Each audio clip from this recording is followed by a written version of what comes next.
Welcome to 13 News at 6. I'm Sean Mazzarello. And I'm Kristen Crowley. 4 people living paycheck to paycheck in the Rockford area. Sometimes the line between having a home and ending up on the streets is very thin. There are resources like an emergency shelter to give people some help, but as 13 News reporter Rebecca Klopf discovered, even those people have to turn them away sometimes when they get too full.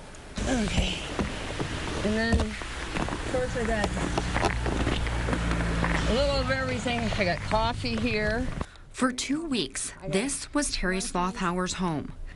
She slept in her truck after her house was condemned. I frequented many McDonald's and Walmarts during the night and stayed in my truck and slept, a couple hours here, a couple there, with 3 or 4 quilts and my feet wrapped. The 58-year-old Winnebago County woman tried to keep her body covered and her head down. Just like this. So she didn't draw attention. I didn't want any hassles or trouble from anybody or anybody jumping me or mugging me, whatever. Pull this one up. When Terry was told her home was unlivable, she was also told about a shelter she could go to. There is one emergency shelter for women and children in Rockford. Terry went there, but the answer?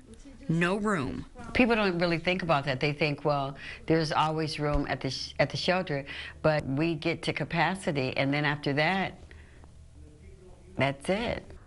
There are about 50 beds for women and children at the Rockford Rescue Mission.